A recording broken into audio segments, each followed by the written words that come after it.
రోజని తెలిసింది. ఫిబ్రవరి 28 వచ్చింది అనుకోండి, మనకి నేషనల్ సైన్స్ డేగా జరుపుకుంటాం. మ్యాథ్స్ డే ఎందుకు చేసుకుంటాం? మరి టీచర్స్ డే అని వచ్చింది కదా, చూసారా? ఎప్పుడు అది? సెప్టెంబర్ 5.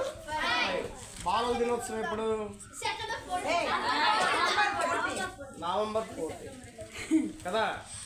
అంటే ఒక్కొక్క డేకి ఒక్కొక్క గొప్పతనం అనేది ఉంది. అంటే ఇప్పుడు శ్రీనివాస రామానుజన్ గారు ఎంత గొప్ప గణిత మేధావి కాకపోతే ఆయనకంటూ ఒక రోజును మనము ఇక్కడ ప్రవేశపెట్టారు, అవునా? అంత నాలెడ్జ్ ఉన్నటువంటి ఆయన యొక్క ఐక్యూ అంటే మెమరీ పవర్ అంత చాలా గొప్పదంట. ఆయన ఒక ఐక్యూ పవర్ ఎంత తెలుసా? 166 అంటే ఐక్యూ పవర్ అంటే ఏంటి తెలుసా మీకు? ఇప్పుడు ఒక చిన్న పిల్లాడు ఉన్నాడు అనుకోండి, 1వ తరగతిలో ఉన్నటువంటి పిల్లాడు 5th క్లాస్ నాలెడ్జ్ ఇచ్చినటువంటి బుక్ కూడా చదివేస్తారు కొంతమంది. ఐడియా ఉంది మీకేమైనా? ఐడియా ఉంది ఎవరికైనా? అంతేనా? అంటే వాళ్ళ స్థాయికి మించున్నటువంటి నాలెడ్జ్ని మనము ఐక్యూ అంటాం. అర్థమైందా? అయితే ఇక్కడ శ్రీనివాస రామానుజన్ గారు ఏంటంటే చిన్న వయసులోనే, కేవలం ఒక 30 సంవత్సరాల వయసులోనే చనిపోయినప్పటికి కూడాను ఆయన ఒక 10-15 సంవత్సరాల ఏజ్లో ఏంటంటే మనకి ఇంగ్లాండ్ కేంబ్రిడ్జ్ యూనివర్సిటీ అంతవరకు కూడా వెళ్ళగలిగారు అన్నమాట. భారతీయుల్లో ఎంత మేధావులు కూడా ఉన్నారా అనేసి అనిపించింది. విలియం హార్డే అనే ఒక వ్యక్తి ఉంటాడు. విలియం హార్డే అంటే ఏంటంటే ఒక పెద్ద యూనివర్సిటీకి ఆయన ప్రొఫెసర్, పెద్ద యూనివర్సిటీకి ప్రొఫెసర్. ఆయన్ని ప్రపంచ మేధావి అంటారు. భారతీయుల్లో మేధావి ఎవరంటే, గణిత మేధావి ఎవరంటే శ్రీనివాస రామానుజన్ గారు. ఈ శ్రీనివాస రామానుజన్ గారు మనకి ఏంటంటే తమిళనాడులో జన్మించి ఆయన ఒక బర్త్డే ఎప్పుడంటే December 22. పుట్టినటువంటి సంవత్సరం ఎప్పుడంటే 1887లో పుట్టారు. చనిపోయింది ఎప్పుడండి?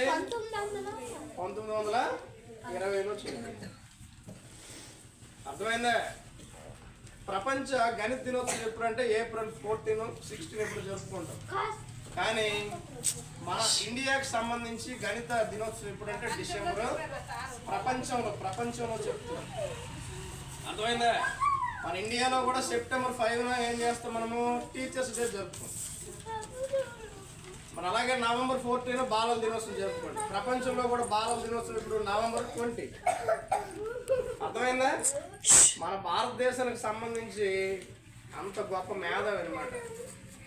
1729 సంఖ్యకి క్యూబ్ పరిమాణంలో కూడా ఎలా చేయొచ్చు? అర్థమైందా? 9³ + 10³ = 1729. అదేంటది? ఒక కార్ నెంబర్ అంటది.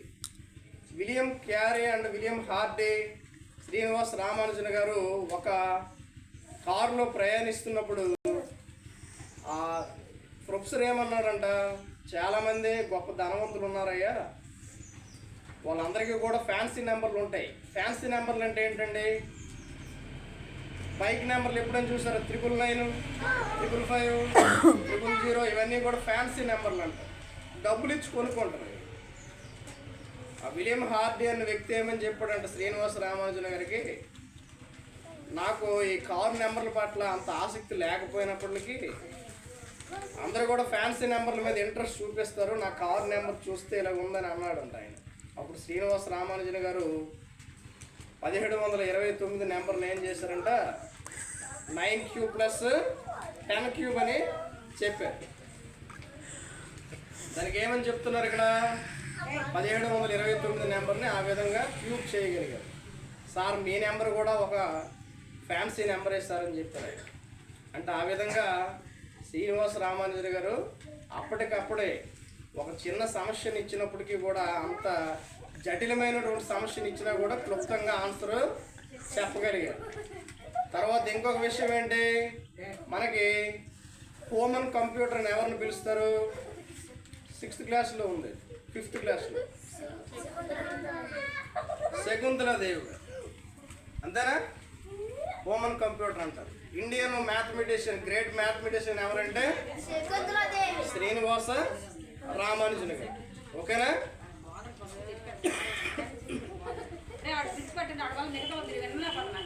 వదిలేండి అమ్మా, ఆయన వదిలేండి. ఆయన విడిచిపెడితే మీరు ఫ్రీగా ఉంటారు.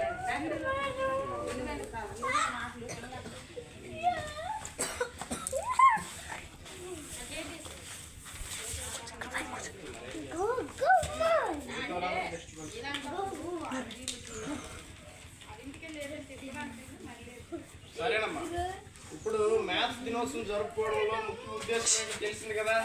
శ్రీనివాస రామానుజయ్య గారి బర్త్డేనే మనం మ్యాథ్స్ డే గా జరుపుకుంటున్నాం. మరి ఆయన యొక్క గొప్పతనాన్ని పురస్కరించుకొని మనము తెలుసుకోవాల్సిన విషయాలు ఏంటి అంటే, ప్రతి ఒక్కరు కూడా ఫస్ట్ క్లాస్ నుండి ఎల్కేజీ నుంచి యూకేజీ ఫస్ట్ క్లాస్ నుండి అందరికి కూడా నెంబర్స్ అంటే ఏంటో కూడా ఫస్ట్ నేర్చుకోవాలి. అంకెలు అంటే ఏంటో తెలుసుకోవాలి, కూడికలు అంటే ఏంటో తెలుసుకోవాలి, ప్లస్ మైనస్. ఇప్పుడు ఇంటి దగ్గర పేరెంట్స్ మనకు ఒక చిన్న లెక్క ఇస్తారు, ఇచ్చినప్పుడు మనం ఏమి చేయలేకపోతున్నాం. అలా చేయకుండా ప్లస్లు మైనస్లు ఇంటూలు ఇలాంటివన్నీ కూడా మనము టీచర్స్ ఇప్పుడు ఉన్నారు కదా మన దగ్గర, అవన్నీ కూడా నేర్చుకుంటారు. మరి అందరూ కూడా నెంబర్స్ ఫస్ట్ నేర్చండి, తర్వాత కూడికలు తీసివేతలు ఇవన్నీ కూడా నేర్చుకొని మీరు ముందుకి, అర్థమైందా? మీరు ఈ నెంబర్స్ అని నేర్చుకుని శ్రీనివాస రామానుజన్ యొక్క గొప్పతనాన్ని తెలుసుకుంటారని మరి కోరుకుంటూ సెలవు తీసుకుంటారు.